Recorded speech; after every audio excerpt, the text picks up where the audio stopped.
+1 കഴിഞ്ഞല്ലേ, നമ്മൾ +2ലേക്ക് കാലെടുത്ത് വെച്ചിരിക്കുകയാണ്. അതായത് +1 നമ്മൾ അടിപൊളിയാക്കി, +2 നമുക്ക് കളറാക്കണ്ടേ. ഈ +2 കാലഘട്ടം നമ്മുടെ ജീവിതത്തിൽ തന്നെ ഏറ്റവും പ്രധാനപ്പെട്ട ഒരു വഴിത്തിരിവാകും. കാരണം നമ്മുടെ ഭാവി തീരുമാനിക്കപ്പെടുന്നത് ഈ +2യിലൂടെയാണ്. അപ്പൊ +2ന്റെ റിസൾട്ട് വരുമ്പോഴേക്ക് നമുക്കൊരു ഫുൾ മാർക്ക് കിട്ടിയാൽ, അതായത് നമുക്ക് ഭാവിയിലേക്ക് നല്ലൊരു കോഴ്സ് തിരഞ്ഞെടുത്ത് പോകാൻ സാധിക്കും. അപ്പൊ നിങ്ങൾ ആലോചിക്കുന്നുണ്ടാവും, +2 പഠിച്ചു തുടങ്ങാൻ സമയമായോ? കാരണം ഇത് മെയ് മാസമാണ്, അല്ല മെയ് തീർന്നിട്ടില്ലല്ലോ, ജൂണിലല്ലേ ക്ലാസ് തുടങ്ങുക, പിന്നെ എന്തിനാ ഇപ്പോഴേ പഠിച്ചു തുടങ്ങുന്നത്? അങ്ങനെയല്ല, നമുക്ക് ഇപ്പോഴേ പഠിച്ചു തുടങ്ങേണ്ടതായിട്ടുണ്ട്. അതായത് നമ്മുടെ മുന്നിൽ ആകെ ഒരു വർഷമേ ഉള്ളൂ. ഈ ഒരു വർഷം ഫിസിക്സും കെമിസ്ട്രിയും ബയോളജിയും മാത്സും ഇങ്ങനെ ധാരാളം സബ്ജക്റ്റുകൾ നമുക്ക് പഠിക്കാനുണ്ട്. +1 പോലെയല്ല, +2ൽ കോണ്ടന്റ് കൂടുതലാണ്. അപ്പൊ ഇതെല്ലാം പഠിച്ചെടുക്കാൻ ആകെ ഒരു വർഷമല്ലേ നമ്മുടെ മുന്നിലുള്ളൂ. അപ്പൊ ഇപ്പോഴേ നമ്മൾ പഠിച്ചു തുടങ്ങണ്ടേ? അതെ, ഇപ്പോഴേ നമ്മൾ പഠിച്ചു തുടങ്ങണം. അപ്പൊ ഇതിനു വേണ്ടിയിട്ട് ആദ്യം നിങ്ങൾ ചെയ്യേണ്ടത് എങ്ങനെ ഒരു ടൈം ടേബിൾ സെറ്റ് ആക്കാം എന്നുള്ളതാണ്. അതായത് ഞാൻ നിങ്ങൾക്ക് ഒരു ടൈം ടേബിൾ തന്നിട്ട് കാര്യമില്ല. ഇനി വേറൊരാൾ, ഇപ്പൊ നിങ്ങളുടെ അമ്മയാണെങ്കിലും അല്ലെങ്കിൽ നിങ്ങളൊരു ടീച്ചർ ആണെങ്കിലും ഒരു ടൈം ടേബിൾ തന്നിട്ട് കാര്യമില്ല. കാരണം നിങ്ങൾ തന്നെയാണ് നിങ്ങളുടെ ടൈം ടേബിൾ സെറ്റ് ആക്കേണ്ടത്. കാരണം നിങ്ങൾക്കറിയാം ഏത് സമയത്താണ് ഞാൻ ഇരുന്ന് പഠിക്കേണ്ടത്, എപ്പോഴാണ് എനിക്ക് കൂടുതൽ എനർജി, എപ്പോഴാണ് നല്ല കോൺസെൻട്രേഷനിൽ എനിക്ക് പഠിക്കാൻ പറ്റുക, ഇത് നിങ്ങൾക്കല്ലേ അറിയുള്ളൂ. അപ്പൊ അതിനനുസരിച്ച് നിങ്ങൾ ആദ്യം തന്നെ ഒരു ടൈം ടേബിൾ സെറ്റ് ആക്കുക. അതായത് ഒരു ദിവസം 2 മണിക്കൂറെങ്കിലും മിനിമം പഠിക്കുന്ന രീതിയിൽ വേണം നിങ്ങൾ ടൈം ടേബിൾ സെറ്റ് ആക്കാൻ. അപ്പൊ ഒരു ദിവസം എത്ര സബ്ജക്ട് പഠിക്കണം? ഒരു സബ്ജക്റ്റോ അല്ലെങ്കിൽ 2 സബ്ജക്റ്റോ മാത്രമേ ഒരു ദിവസം നിങ്ങൾ കവർ ചെയ്യാൻ പാടുള്ളൂ. എന്തുകൊണ്ടാണ് മിസ് 2 മണിക്കൂറിനനുസരിച്ചുള്ള ഒരു ടൈം ടേബിൾ സെറ്റ് ആക്കണം എന്ന് പറഞ്ഞതെന്നറിയോ? കാരണം ഈ തുടക്കം തന്നെ നിങ്ങൾ 4-5 മണിക്കൂർ ഇരുന്ന് പഠിക്കുക എന്ന് പറഞ്ഞാൽ അത് നിങ്ങൾക്ക് ബോറടിക്കൂലടാ. അത് ഒഴിവാക്കാൻ വേണ്ടിയിട്ടാണ് തുടക്കത്തിൽ നമുക്ക് 2 മണിക്കൂറൊക്കെ ഇരുന്ന് പഠിച്ചാൽ മതി. അത് കഴിഞ്ഞ് മെല്ലെ മെല്ലെ നമുക്ക് എന്ത് ചെയ്യാം, സമയം കൂട്ടി വരാം. അപ്പൊ ഈ ടൈം ടേബിൾ സെറ്റ് ആക്കിയിട്ട് മാത്രം കാര്യമില്ല. ഈ ടൈം ടേബിളിനനുസരിച്ച് കൃത്യമായി ഡെയിലി കൺസിസ്റ്റന്റ് ആയിട്ട് പഠിക്കാനുള്ള ഒരു മനസ്സ് നിങ്ങൾക്ക് ഉണ്ടാവണം. ഇനി ടൈം ടേബിൾ സെറ്റ് ചെയ്യുമ്പോൾ നിങ്ങൾ ശ്രദ്ധിക്കേണ്ട ഒരു കാര്യം, അതായത് നമ്മൾ ഓണപരീക്ഷ പെട്ടെന്ന് നിങ്ങൾ വരും അല്ലേ. അപ്പൊ ഓണപരീക്ഷ വരെയുള്ള എല്ലാ ചാപ്റ്റേഴ്സും പെട്ടെന്ന് തന്നെ നിങ്ങൾ എന്ത് ചെയ്യുക, കവർ ചെയ്യുക. അത് കഴിഞ്ഞ് ഡിസംബർ വരുമ്പോഴേക്ക് നമുക്ക് ഹോൾ സിലബസ് കവർ ചെയ്യാൻ പറ്റണം. ആ രീതിയിലായിരിക്കണം നിങ്ങൾ ടൈം ടേബിൾ സെറ്റ് ചെയ്യേണ്ടത്. ഓക്കെ, ഇനി നമ്മൾ അക്കാഡമിക്സിലേക്ക് വരികയാണെങ്കിൽ +2 സയൻസിൽ ഏതൊക്കെയാണ് ഇമ്പോർട്ടൻറ്റ് ചാപ്റ്റേഴ്സ്? അതായത് ഫിസിക്സ് എടുത്ത് നോക്കുകയാണെങ്കിൽ നമുക്ക് ഇലക്ട്രോസ്റ്റാറ്റിക്സ് പഠിക്കാനുണ്ട്, റേ ഒപ്റ്റിക്സും വേവ് ഒപ്റ്റിക്സും എല്ലാം പഠിക്കാനുണ്ട്. കെമിസ്ട്രിയിൽ ഓർഗാനിക് കെമിസ്ട്രി പഠിക്കാനുണ്ട്. ഇപ്പൊ നമ്മൾ ബയോളജി ആണെങ്കിലോ ജെനറ്റിക്സും മോളിക്യുലർ ബയോളജിയും ബയോടെക്നോളജിയും പഠിക്കാനുണ്ട്. മാത്സ് ആണെങ്കിൽ നമുക്ക് ഡിഫറൻഷിയേഷനും ഇന്റഗ്രേഷനും എല്ലാം പഠിക്കാനുണ്ട്. ഇതെല്ലാം ഏറ്റവും ഇമ്പോർട്ടന്റ് ആയിട്ടുള്ള ടോപ്പിക്സ് ആണ്. അത് മാത്രമല്ല വെയിറ്റേജ് കൂടിയ ടോപ്പിക്സ് ആണ്. അപ്പൊ ഇതെല്ലാം പഠിക്കാൻ നമുക്ക് കുറെ സമയം വേണം. അപ്പൊ വെയിറ്റേജ് കൂടിയ ചാപ്റ്റേഴ്സിന് കൂടുതൽ സമയം നിങ്ങൾ കണ്ടെത്തണം. അതേപോലെ ചവറ് പോലെ പഠിക്കാതിരിക്കുക. അതായത് വെയിറ്റേജ് കൂടിയ ചാപ്റ്റേഴ്സ് ആണെങ്കിലും അല്ലെങ്കിൽ ഏത് ചാപ്റ്റേഴ്സ് ആണെങ്കിലും എല്ലാം വലിച്ചു വാരി പഠിക്കാതെ കോണ്ടന്റ് ഓറിയന്റഡ് ആയിട്ട് പഠിക്കുക. അതിനായി ഓരോ ചാപ്റ്ററിന്റെയും വെയിറ്റേജ് ആദ്യം നിങ്ങൾ മനസ്സിലാക്കുക. ഇപ്പൊ 7-9 മാർക്കൊക്കെ വെയിറ്റേജ് ഉള്ള ചാപ്റ്റേഴ്സിന് കൂടുതൽ സമയം കണ്ടെത്താൻ സാധിക്കും.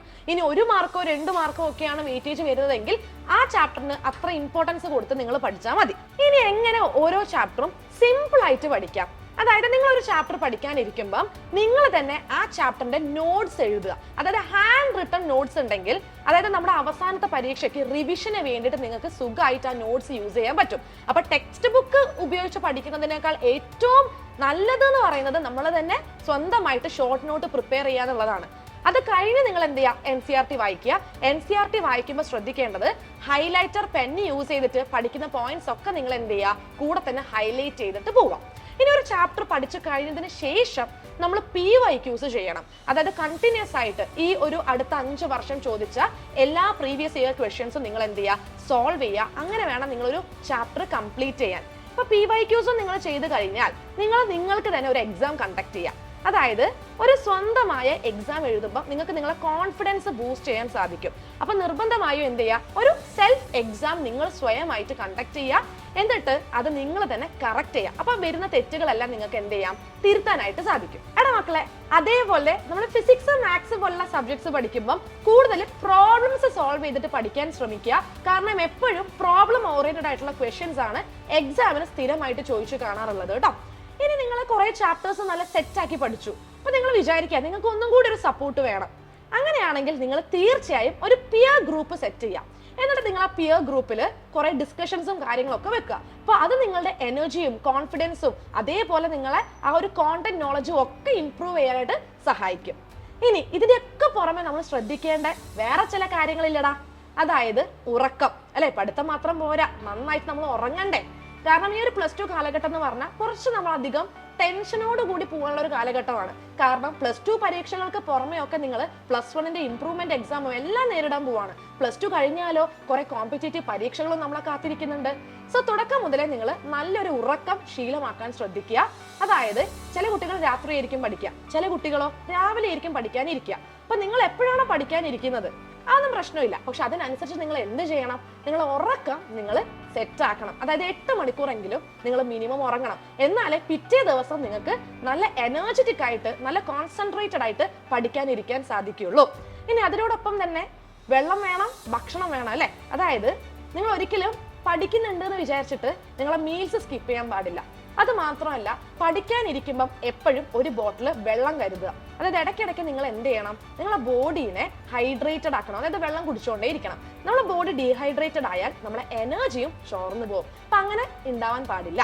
അതുകൊണ്ട് നിങ്ങൾ എന്ത് ചെയ്യുക, ഈ കാര്യങ്ങളൊക്കെ ഒന്ന് ശ്രദ്ധിക്കുക. ഇനി ഇതിനെല്ലാം പുറമെ ഏറ്റവും വലിയ വില്ലൻ ഉണ്ടല്ലോ, അതായത് മൊബൈൽ ഫോണും സോഷ്യൽ മീഡിയയും. അതായത് വാട്സ്ആപ്പ്, ഇൻസ്റ്റാഗ്രാം, ഫേസ്ബുക്ക്, ഇതെല്ലാം സക്സസിൽ നിന്ന് നമ്മളെ ബാക്കിലേക്ക് വലിക്കുന്ന ചില കാര്യങ്ങളാണ് അല്ലെ. അപ്പൊ ഈ ഒരു വർഷം, അതായത് +2 കാലഘട്ടം നമ്മളെ ജീവിതത്തിലേക്കുള്ള ഏറ്റവും വലിയ വഴിത്തിരിവാണ്.